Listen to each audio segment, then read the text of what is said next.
Bonjour, bienvenue à J'ai une idée.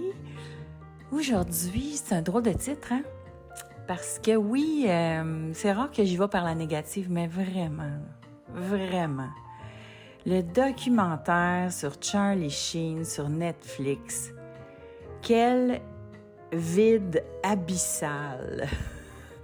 C'est comme, vraiment, là, je pensais apprendre quelque chose, je pensais qu'il y avait une raison autre que probablement payer des dettes à faire ce documentaire-là. Mais vraiment, quelle affaire! Alors, si je pensais que le documentaire de Nickelback était vide, là, puis qu'il manquait de substance... Je pense qu'on atteint un autre niveau là avec le documentaire de Charlie Sheen. Puis je me garde toujours une petite gêne, c'est sûr, parce que je suis une productrice à la base et je comprends qu'il y a plein de monde qui a travaillé fort, puis que, tu sais, je saisis l'impact de la critique négative sur les équipes et tout ça. Puis à quelque part, en ce moment, ce vide abyssal, est-ce que c'est qui le porte? Est-ce que c'est le réalisateur qui a choisi de garder ça très en surface ou c'est le protagoniste là qui a rien à dire? C'est le cas de le dire, rien à dire. Et j'ai écouté ça parce que je suis en immersion depuis une semaine dans des podcasts de gars. Donc, dans des contenus de podcasts où les hommes se livrent, où les hommes parlent d'eux-mêmes. Et j'ai une raison à ça, c'est que cette semaine commence, dans le cadre de mon autre podcast, mon émission de radio, Faire une femme de soi, j'ai décidé de donner la parole aux hommes officiellement une fois par mois. Je veux qu'on ait des conversations ouvertes, sans jugement, qu'on parle de leur vécu, de leur façon de voir les choses. Je veux accueillir le dialogue avec les hommes, avec ouverture et tendre la main justement à comment ils voient les choses, puis tout ça. Puis si les hommes se livrent pas beaucoup, ceux qui le font en tirent d'énormes bénéfices, puis ils le font à leur façon, ils gèrent de leur façon. Et pour moi, tu sais, j'en ai autour de moi et j'avais le goût de les inviter. Puis chaque personne qui se sort de situations difficiles ou qui accomplit des choses montre le chemin à la personne qui l'écoute. Donc, moi, c'est comme ça que je terminais ma conférence sur le leadership féminin. Je disais que le rôle, pour moi, d'une leader féminin, c'est pas de juger nos collègues masculins, mais plutôt de leur tendre la main. Si nous, on a fait énormément de travail sur nous-mêmes, peut-être qu'on peut leur tendre la main et avoir de la compassion. Fait que, bref, j'ai écouté donc beaucoup de contenu masculin et dans cette optique, j'ai perdu 4 heures de ma vie à peu près à écouter le documentaire sur Charlie Sheen et quel vide abyssal. Puis on va en parler un peu plus, des petites confidences, des potins vont venir dans cet épisode de J'ai une idée. Alors, bienvenue à J'ai une idée. Mon nom est Jeannie Duquette, stratège de haut niveau, ancienne PDG dans l'industrie musicale, conseillère en notoriété et spécialiste des récits invisibles du succès. Je vous emmène dans les coulisses de la stratégie, du pouvoir et de l'influence. J'ai une idée, c'est un podcast francophone d'opinion, sans entrevue ni détour. Une voix seule, mais jamais isolée.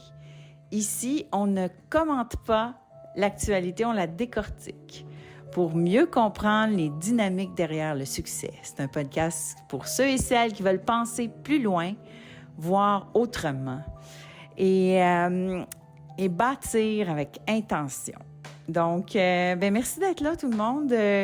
Je suis ravie de voir, comme je le disais lors du dernier épisode, de voir l'audience grandir, puis être au rendez-vous, s'intéresser donc justement à ces dynamiques de construction, de succès, sur la base d'un humain, d'un brand. On va appeler ça du personal brand. Les acteurs, c'était nos premiers qui ont été personally branded, là, tu sais, Schwarzenegger, puis tout ce monde-là. Puis de plus en plus, donc après Oprah maintenant et tout ça, on explore ces histoires-là parce qu'aujourd'hui, les humains sont ceux qu'on suit sur les réseaux sociaux, sont ceux qui partagent d'informations, des modes de vie, des trucs, des astuces. Ces humains-là, moi, je veux les aider. Donc voilà, je m'intéresse à ce que les autres font pour trouver parfois le chemin vers la notoriété pour ceux et celles qui veulent s'en servir de façon responsable. Ça, c'est mon petit laïus sur comment ça se passe chez Jeanne Idée, donc l'entreprise derrière J'ai une idée. Puis là, je vous disais que l'audience commence à augmenter de façon organique. Alors, c'est toujours ça qu'on faisait aussi à l'époque. Moi, je suis une productrice de disques, comme je disais, et on attend de voir si un projet est capable d'avoir de la traction organique, si les gens s'y intéressent. Puis une fois qu'il y a de l'intérêt réel, c'est là qu'on commence à faire des stratégies, que ce soit de marketing ou de communication.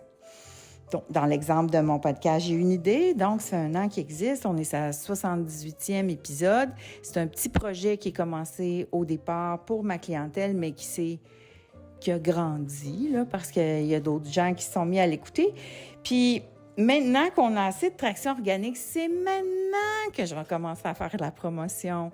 Parce qu'on voit que ceux qui sont là aiment ça. Alors là, on va investir. C'est un peu ça quand vient le temps de commencer à se développer sur le web. Donc, tu pars pas tout de suite. Il y en a, oui, au début, sur Facebook, qui ont commencé, ils ont ouvert leur compte, puis ils ont mis beaucoup d'argent pour accumuler des followers.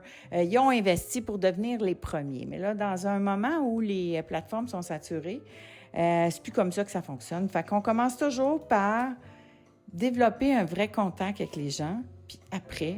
Fait que si vous êtes ici parce que vous avez vu une petite publicité de J'ai une idée, bien, bienvenue. Puis si vous voyez passer ça, vous étiez déjà là, ben oui. Là, je dis pas le contraire de ce que je fais. Ben, je vous disais aux autres épisodes que c'était organique. Là, j'ai commencé à le faire connaître un petit peu plus. Fait que bienvenue tout le monde. Donc, documentaire de Charlie Sheen. Ouais. Vous savez, mon idole, tiens, je vais en profiter, une de mes idoles, c'était René Aumirois quand j'étais jeune. J'écoutais René Aumirois, qui était critique de film avant d'être animateur, puis celui qui était longtemps le matin à Radio-Canada avec sa voix douce et son ton intelligent, mais posé. Il était plus tranchant quand il était à la Bande des Six ou quand il était avant ça. Moi, je l'écoutais à Bon Dimanche. J'étais critique de cinéma. Puis quand j'ai eu la nouvelle de son décès il y a quelques jours,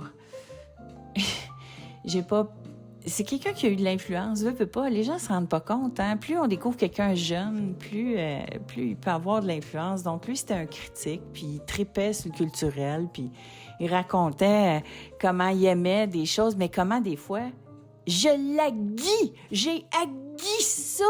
Il disait ça. Il disait ça, puis ça me faisait rire. J'avais ça sur de pichon tranché, puis c'est ça. Moi, vous comprenez, des fois, je suis pas aussi tranchante parce que je suis consciente des humains derrière les projets, mais que je l'ai haï, bon, en hommage à René Aumirois, toute son œuvre. J'ai haï le documentaire sur Charlie Sheen. C'est vraiment pas bon. Puis pourquoi c'était pas bon? C'est parce que c'est une absence totale de profondeur. Tu sais, c'est un gars... Je vais vous raconter comment moi, je connais Charlie Sheen, OK? Ce que je connais de Charlie Sheen. Fait que moi, ce que je connais de Charlie Sheen, c'est le gars qui est arrivé dans une scène de Ferris Bueller's Day Off, qui est un film iconique de l'adolescence des gens de la génération X, qui, je le pense, on est plusieurs ici, vous êtes plusieurs qui m'écoutez. Fait que, tu sais, Ferris Bueller's Day Off, quand il arrive à la police, puis qu'il est assis sur le divan à côté d'elle, c'est un moment qui est marquant dans l'histoire des gars qui deviennent des idoles pour des générations de jeunes filles et de femmes. Il était comme 5 minutes dans le film, mais c'était assez pour renverser toutes les filles qui rêvaient de bad boy dans l'histoire. Un peu comme Brad Pitt dans Thelma and Louise. Tu sais, à quel point un moment de 4 minutes peut faire une carrière. Puis c'est ça, hein, cet imaginaire-là, il y a il y a de la magie là-dedans, c'est sûr. Et donc, Charlie Sheen a ce moment-là dans Ferris Bueller's Day Off qui fait sa carrière. Et donc, à partir de ce moment-là, il devient un acteur en demande à Hollywood. Son père est un acteur connu qui a fait Apocalypse Now, là. D'ailleurs, les jeunes étaient sur le plateau d'Apocalypse Now, lui et son frère, Emilio Estevez. Emilio Estevez, qu'on connaissait aussi de St. Elmo's Fire, qui a été le chum de Demi Moore. Donc, Emilio Estevez et Charlie Sheen, donc deux frères, le bon garçon puis le bad boy, parce qu'il a joué un bad boy dans ce film-là. Et après ça, donc, après son entrée en scène comme teen idol, on lui offre un paquet de projets jusqu'à ce qu'on lui offre Platoon, je pense, qui est le film qui l'a crédibilisé, hein, qui l'a amené donc à un statut d'acteur sérieux, talentueux, que les gens respectent. Ça n'allait pas durer longtemps, là, mais... Fait qu'il a fait Platoon, puis de Platoon, il est parti. Donc, un film nominé pour des Oscars d'Oliver Stone sur la guerre du Vietnam, un film marquant. Ensuite, pendant Platoon, il est à peu près pas là, il est déjà sur le party. Il est casté dans Wall Street, qui lui aussi est un film ultra crédible, avec Michael Douglas, qui a amené des nominations, sûrement, là, et donc une forte crédibilité. Mais dès ce moment-là, je pense, ça a commencé à se gâcher. Il a commencé à faire des projets, tu sais, il dit, là. Fait que le film, le documentaire, c'est pas plus que des faits. OK, des faits que je vous dis, là, les faits que je vous dis. Donc, un gars qui était au sommet dans la vingtaine, qui aurait pu avoir tout ce qu'il veut dans la vie, il part sur le party, il fait du crack, il est complètement fini, mais il a un talent, forcément il a un talent fulgurant pour acter. Et, on lui pardonne tout parce que ça amène de l'argent au box-office, tout ça. Il continue à faire des projets, même si c'est un peu autodestructeur, son affaire. Finalement, il finit par se calmer, se marier, puis faire une sitcom. Tu sais, je vous raconte ça vite, là. Puis faire une sitcom qui s'appelle Two Guys and quelque chose, là. 2 gars et un enfant, je pense, Two Guys and...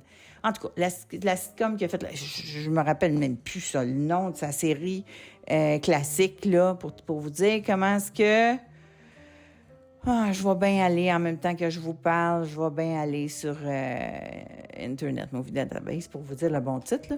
Mais tout ça pour dire que, oh mon Dieu, ça donne 7,7 sur 10. Peut-être que le monde ne sera pas d'accord avec moi, mais je vais vous expliquer pourquoi aussi je trouve ça vide. Alors là, il fait du crack, mais là, il se calme, il prend une série avec du 9 à 5, il faillit mourir une couple de fois, son père essaie de le sauver, puis là, finalement, une des façons de le sortir un peu de sa dépendance, puis tout ça, c'était d'avoir un job stable dans son milieu, aussi stable que ça peut être, c'est de participer à une sitcom créée par Chuck Lorre, je pense, qui est c'est Two and a Half Men, bon, Seigneur, hein, après tout le temps.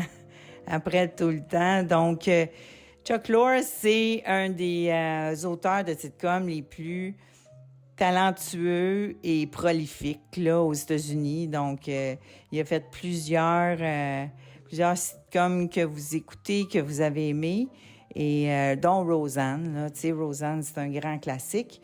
Mais ça, donc, il fait ça, cette série-là, qui devient un hit total immédiatement. Donc, encore au sommet de sa gloire, rencontre Denise Richards, la seule femme qu'on lui connaît parce qu'elle est restée sobre. L'autre, il n'en parle pas trop parce qu'elle était dans le party avec lui. Alors, mais bon, tu sais, vous voyez l'histoire, là, il est arrêté, il s'est fait pogner, il s'en est sorti, là, il est-tu encore, tu sais, drogué? Là, il finit par raconter que je vous le dis, là, c'est d'une tristesse. Là, il finit par raconter que s'il y a... Parce que son dealer de drogue fait partie de son documentaire. Et là, son dealer raconte qu'à un moment donné, il a commencé à composer son crack en mettant de moins en moins de cocaïne dedans. Et c'est comme ça qu'il a réussi à le sevrer. Parce que là, il faisait son crack, puis ça ne faisait plus d'effet. Fait qu'il a fini par arrêter, mais il ne savait pas ça. Et quand ça devient le centre, c'est-à-dire que moi, quand j'étais jeune, ou même tous les jours, là, maintenant, je demande souvent aux gens, c'est qui ton idole? Qui t'admire, tu sais? C'est souvent une question que je posais dans mes dates aussi, pour apprendre à connaître le gars avec qui j'étais, tu sais. C'est qui ton idole? Puis quand la personne me nommait un acteur, à part quelqu'un qui est un acteur, là, je me disais, mais voyons, qu'est-ce qu'il a fait dans la vie tant que ça, tu sais? Je veux dire, qu'est-ce que t'admires? T'admires le fait qu'il t'a fait rêver puis qu'il a joué un mafieux, tu sais, mettons Robert De Niro, là, tu sais. Il est bien cool, Robert De Niro. C'est un bien bon acteur. Mais qu'est-ce que, tu sais, il nous a divertis, il a sorti les gens. Mais tu sais, je me disais, pourquoi qu'on idolise ce monde-là plutôt que le gars qui a inventé le remède pour telle et telle maladie, tu sais? Je veux dire, je trouvais qu'il y avait comme... Pourquoi qu'on admire ces gars-là tant que ça? Oui, on les admire parce qu'ils nous font rêver à TV, mais comme humains, est-ce que c'est des gens extraordinaires qu'on veut émuler? Puis là, si vous voulez voir le bout du voyons voir. Tu sais, ce gars-là, c'est probablement un grand talentueux, probablement un cerveau atypique parce qu'il en parle dans son documentaire. Il y a son ami Sean Penn. Puis là, j'ai un potin pour compter. Son ami Sean Penn qui vient témoigner, donc, dans le film, parler de lui, qui a le regard à peu près aussi vide que Charlie Sheen. Charlie Sheen a un regard vide, noir, un aura moyen. Tu sais, je vous parle pas dans le sens spirituel ou ésotérique du terme, là. C'est juste, tu sais, t'as pas le goût de te tenir avec, là, tu sais. Puis là, Sean Penn, à peu près la même affaire. Tu sais, t'es comme... Me semble c'est pas le fun d'aller prendre un café avec ce gars-là, tu sais. Fait que... Mais c'est pour dire que lui, il vient témoigner pour dire que son ami Charlie, son œuvre, dans le fond, au final, là, c'est ses enfants. Puis ses enfants qui l'ont à peu près jamais vu, qui a passé sa vie sur le party, mais que là, aujourd'hui, il s'en occupe. Puis il va les voir, puis il y a un de ses fils qui vient avec lui.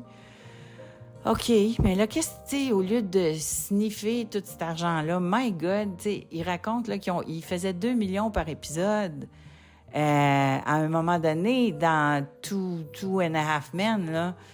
Imagine, tu sais, il y a 30 épisodes par année. Qu'est-ce que tu peux faire avec 60 millions, tu sais?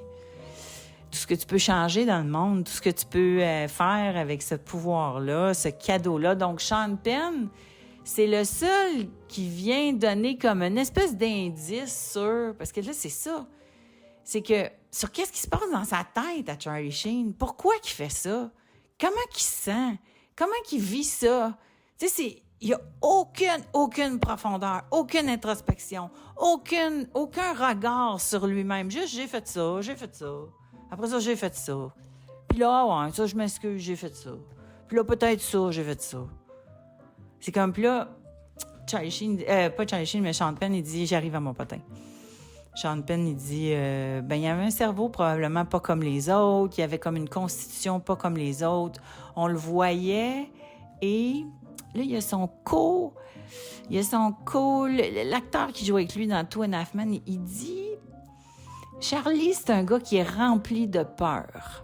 Puis il a fallu que je le comprenne à un moment donné, derrière le gars qui est cocky, puis que tout semble lui réussir, puis que même s'il est sur l'ultra party, il a plein de succès, puis tout lui réussit. C'est un gars qui est rempli de peur, puis c'est probablement ça qu'il essaye de geler en prenant autant de drogue. Mais tu sais, je veux dire, quand t'as passé 30 ans, et puis probablement ça, 60 millions dans la drogue, tu peux aller voir pourquoi t'as fait ça? Puis qu'est-ce qui fait que, tu sais, il me semble, on essaie de comprendre pour guérir. Lui, il n'a pas l'air à essayer de comprendre grand-chose. Puis donc, tu sais, c'est assez inintéressant pour quelqu'un qui regarde ça, un gars qui n'a rien fait, qui a fait le party, qui a le regard vide, qui a pas l'air d'avoir beaucoup d'empathie et de compassion pour personne. Puis tu sais, parce que quand tu gèles toutes tes émotions pendant plein d'années, ben c'est tout emmagasiné quelque part.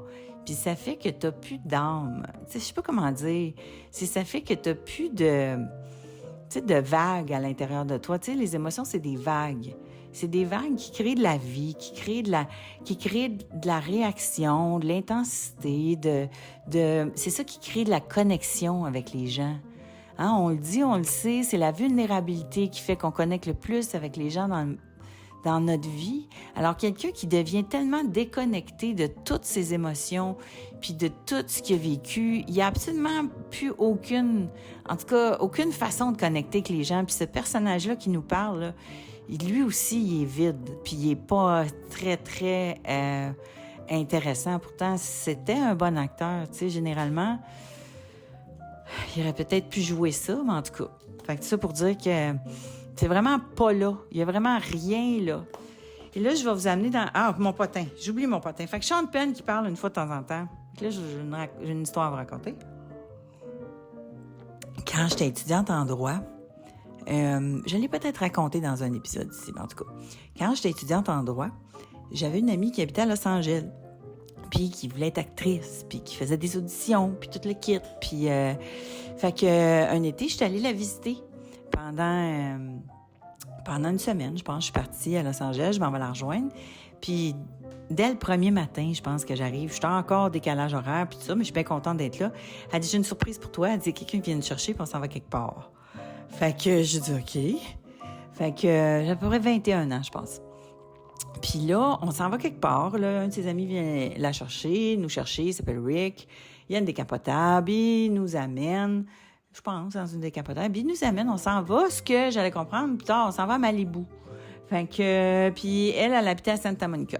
Fait qu'on part de Santa Monica, on s'en va à Malibu, puis il me dit, suppose qu'on s'en va. Et là, à un moment donné, il rentre dans une entrée, puis là, on monte, et là, je vois la maison. Puis là, je fais, ben là, voyons, je la connais, la maison. Je sais exactement c'est quoi cette maison-là. C'est la maison Madonna.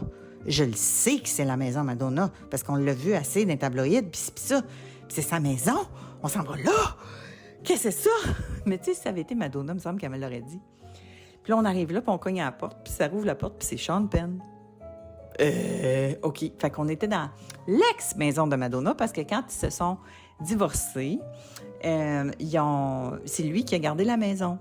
Alors, c'est ça. Fait que je suis rentrée dans la maison avec Rick, l'ami de Sean. Elle les avait connus dans je sais pas trop quel événement, ci puis ça. Puis elle avait dit, j'ai une de mes amies qui arrive, puis tout. Puis lui, il avait dit, jouez-vous au pool. Puis elle savait que je jouais au pool. Moi, je travaillais dans un bar à l'époque. Puis il y avait des tables de pool, puis les bars, tu sais, il fallait que je rentre à 8 heures, puis le monde arrivait à 11 heures. Fait qu'entre 8 et 10, on jouait au pool. Et j'étais rendue vraiment super bonne au pool. Ça a été une période courte dans ma vie, parce que je le suis plus. Mais à cause de ça, parce que je pratiquais 5 soirs semaine, je travaillais 5 soirs semaine pendant mes études. Et là, fait qu'on arrive là pour jouer au pool, parce que quand il disait « tu connais-tu quelqu'un qui joue au pool? » Elle avait dit « oui, mon ami. » Puis là, on était allés chez eux pour jouer au pool. On a passé toute l'après-midi à jouer au pool, à gager. Mais malheureusement, j'ai gagné toute l'après-midi. Puis là, à la fin, il voulait faire contre lui, tu sais. Finalement, j'ai juste lui puis moi, à un moment donné, qui jouait parce qu'il venait fâché, parce qu'il me battait pas. Puis là, ben, au final, tu sais, moi, j'avais pas appris ça, tu sais, qu'il faut être vulnérable dans la vie, là. Puis j'étais assez impressionnée. J'étais un peu comme ma petite sœur devant les Backstreet Boys quand autre histoire que je vous raconterai à un moment donné, mais donc j'étais un peu, tu sais, je parlais pas beaucoup, j'étais pas tant dans mon naturel, évidemment, j'étais ultra impressionnée. Alors je parlais pas gros, mais je le battais au pool, puis à la fin, ben comme j'ai gagné, ben tu sais, après l'après-midi, c'était comme OK, c'était cool, ciao. On n'est pas resté plus que l'après-midi, mais bref, c'est mon potin sur Sean Penn, qui parlait pas beaucoup tant que ça non plus. J'avais été ultra impressionnée, mais entre vous puis moi, j'étais surtout très impressionnée du fait que j'étais dans la maison de Madonna. Alors, où elle avait déjà été là. Fait que ce fut mon potin. sur Sean Penn. Donc, on revient à Charlie Sheen qui a rien à dire, encore une fois. Puis, tu sais, ça s'appelle rien à dire, hein, ma version masculine de faire une femme de soi. Donc, une fois par mois, ça va être rien à dire. Parce que les gars disent qu'ils ont rien à dire, mais moi, je sais que non. Alors, mais dans son cas, à lui, c'est ça pendant tout le long. Je vous parle de quelques scandales là, qui ont fait partie de l'historique de Charlie Sheen. Puis, tu sais, aujourd'hui, ça ne nous surprend plus, mais ça a contribué à sa montée en popularité parce qu'à un moment donné, donc, à un moment, là, il devient juste trop drogué là, pour son émission. Et là, il fait une tirade alors qu'il est en négociation pour son contrat avec Chuck Lorre, justement, le créateur puis le producteur de la série. Et là, il fait des commentaires concernant Chuck Lorre à connotation antisémite, OK? En tout cas, je ne veux même pas répéter, là, mais c'est à connotation un peu. Puis là, il se lance sur une tirade contre lui, puis là, il y a un appel, puis il perd sa job. Pour de bon, là, tu sais. Donc, il finit par perdre sa job, et là, il est fâché, et là, il commence à faire des tirades, là. Il fait des entrevues où il est plus ou moins là. Il dit... et c'est là qu'il va lâcher quelques citations qui vont devenir célèbres là, sur Winning. Puis ça se tient plus ou moins debout. On comprend que le gars, il est en psychose toxique. T'sais. Il est en psychose toxique, puis là, il se met à faire de la radio, de la télé. Sirius, c'est ça, là. Sirius, va lui dédier 24 heures en ondes, sans arrêt, là, sur ses tirades de psychose toxique. Mais qui est, dans le fond, un homme fâché après son patron, qui l'a mis dehors.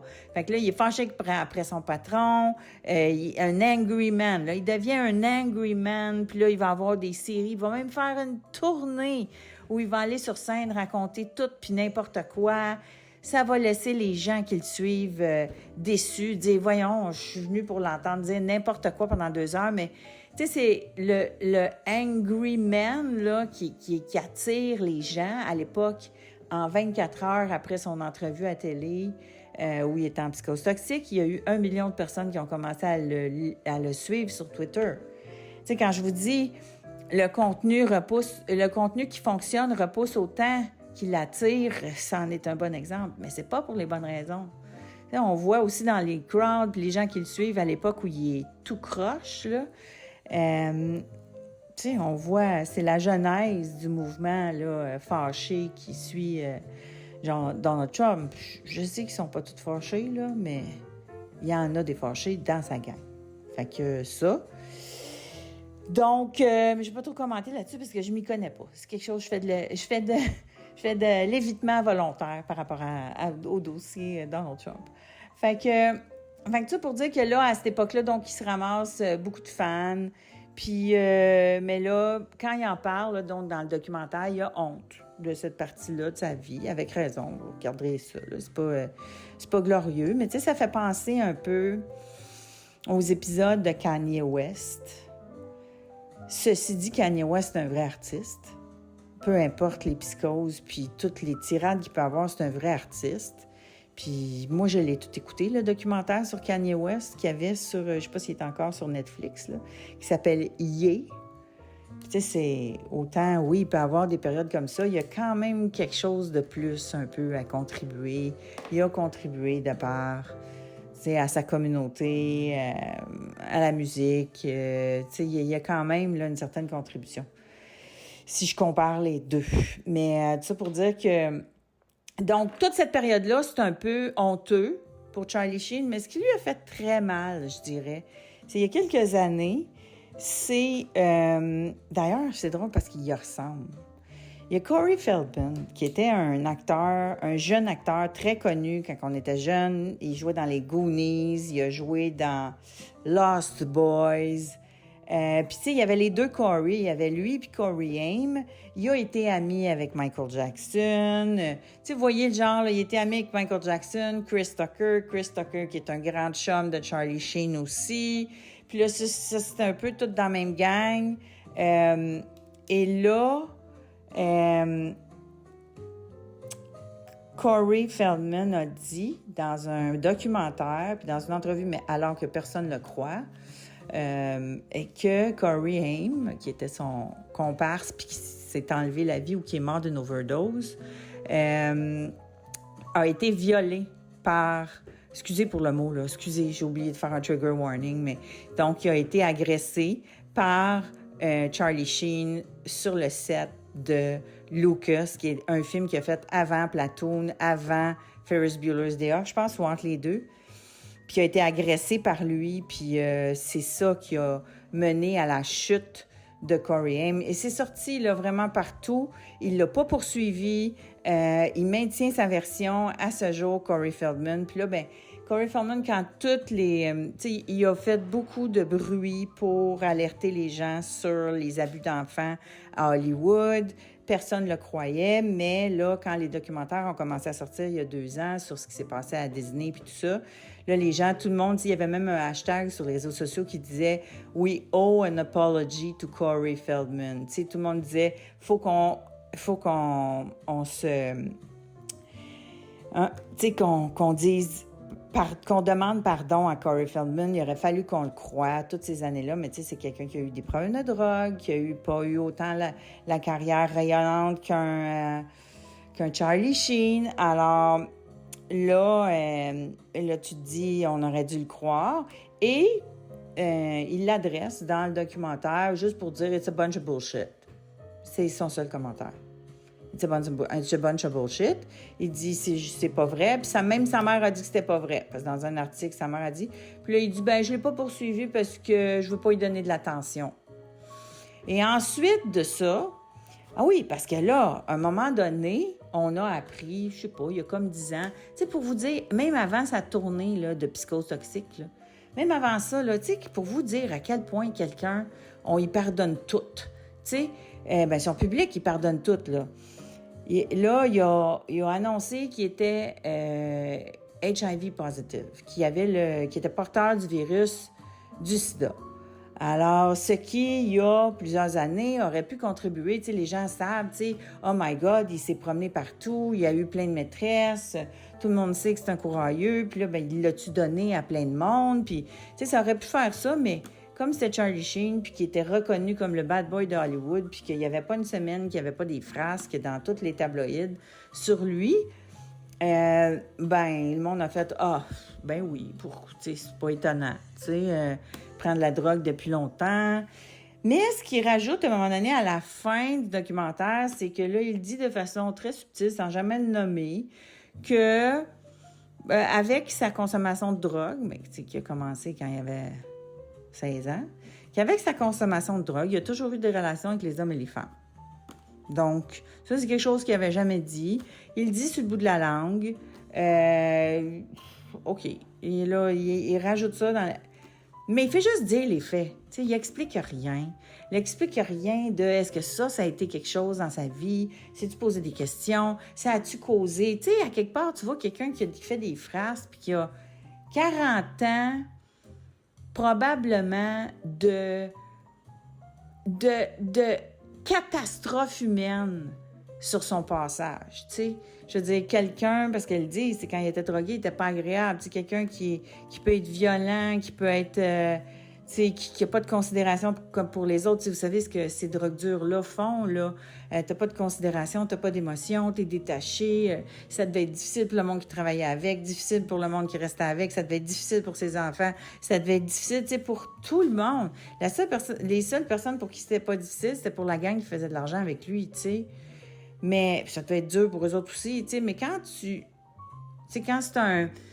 comme tu sais, catastrophe humaine par-dessus catastrophe humaine, puis que tout ce que tu nommes, c'est les faits, tu ne dis pas pourquoi, comment tu te sens, comment tu penses que tu vas te sentir les gens, comment tu penses, il n'y a aucun, comme on dit en anglais, il n'y a aucune apology, aucune accountability, il n'y a pas de responsabilité là-dedans, il n'y a pas de conscience.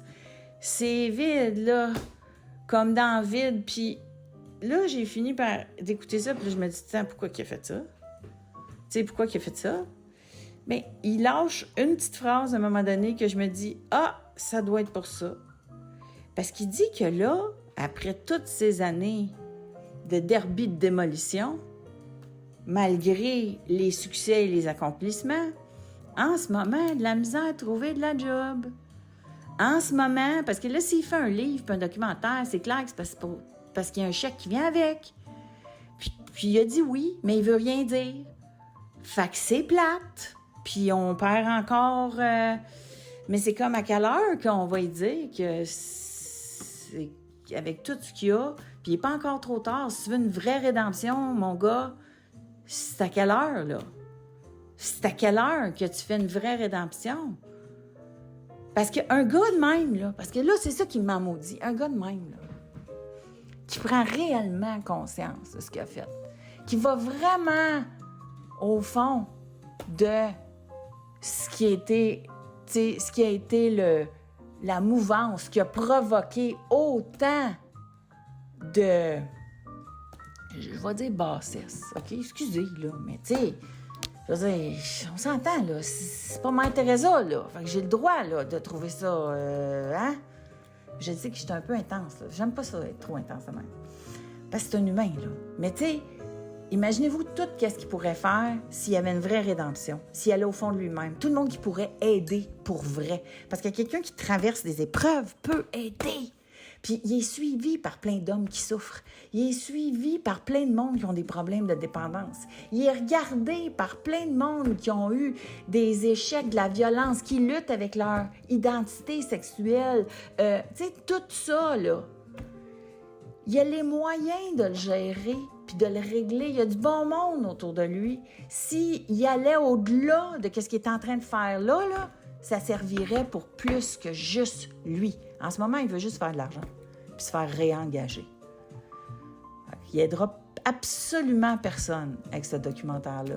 Puis ces histoires-là ont le pouvoir de changer des vies, d'avoir de l'impact sur des gens. Vous le voyez, tu sais, un critique de cinéma qui était passionné, a eu de l'impact. Il m'a aidé à trouver, moi, mes passions. Il m'a aidé à trouver, moi, ce que j'aimais. Il communiquait de façon... Fait imaginez, tu sais, quelqu'un qui va aller se raconter, qui va raconter ses difficultés, à quel point il aurait pu aider du monde, à quel point il est passé à côté. À quel point il est passé à côté, mais c'est parce qu'il n'est pas là. Tu peux pas faire dire à un gars ce qu'il veut pas dire ou ce qu'il veut pas faire lui-même. L'introspection, il veut pas la faire. La guérison, il veut peut-être pas aller là. Il est peut-être trop tard, il veut pas comprendre. Fait que c'est triste, c'est vide. Ouf. Fait que, tu sais, là, il y a un nouveau documentaire apparemment qui va sortir sur Kanye West ou qui est sorti quelque part. Je vais l'écouter parce que lui, c'est sûr, ses problèmes de santé mentale. Donc, probablement que, tu sais, Charlie Sheen, il y en a peut-être aussi des problèmes de santé mentale. Dans son cas, ça ressemble plus à de la psychose toxique. Peut-être qu'il y avait un cerveau neurodivergent en arrière de ça, qui était TDAH. Donc, tu sais, je dis des peut-être, mais je veux même pas essayer de l'expliquer tellement que lui, il a pas essayé. Il mérite pas que je mette des suppositions. Fait que... Oh ouais, j'avais la Switch à bitch un petit peu plus que d'habitude aujourd'hui. J'espère que ça vous a pas trop offusqué, mais tout ça pour dire que moi, je donne 2 sur 10 d'intérêt à cet exercice-là. À peu près comme j'ai jamais écouté un épisode de Two and a Half Men. Désolée, j'étais pas le public cible. Puis heureusement, là, je m'apprête donc à accueillir dans mon podcast Rien à dire, qui est une présentation de Faire une femme de soi. Donc, je vais vous présenter des hommes qui, eux, ont fait du travail, qui, eux, ont fait de l'introspection, qui, eux, ont envie de jaser avec ouverture. Puis, moi, je vous dirais que je vais les accueillir avec empathie. En parlant d'œuvres, là, bon, dernière petite parenthèse.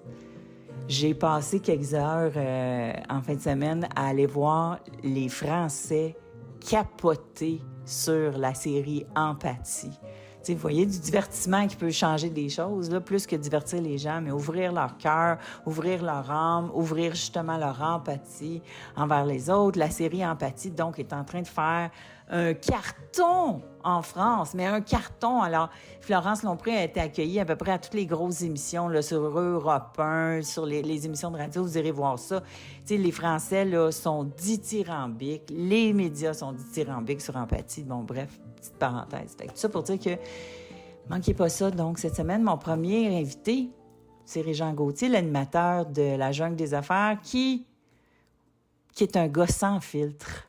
Alors, qui va venir se raconter, je l'espère, avec ouverture. Puis comme il est dans le récit qui a du sens avec sa Jungle des Affaires, il va venir nous jaser de son récit à lui, de ses épreuves à lui, puis ce qu'il en a appris, puis ce qu'il en retient. Puis j'espère que... Je suis convaincue que ça va avoir plus de saveur que le documentaire qui s'appelle A.K.A. Charlie, ou je sais pas quoi, sur Netflix. Fait que je vous embrasse. On se revoit la semaine prochaine. Dernière petite affaire, je reviens. Abonnez-vous. On est encore là sur mon YouTube. Là. On est encore tu sais, la route est longue pour avoir assez d'abonnés YouTube, mais j'aimerais ça. J'ai transformé le canal de J'ai une idée en canal podcast sur YouTube. Donc, venez vous abonner, venez commenter, venez interagir si vous aimez ce que je fais. Même chose sur Spotify, sur Apple. Donc, ça me permet de vous offrir ce podcast gratuitement chaque semaine. Merci!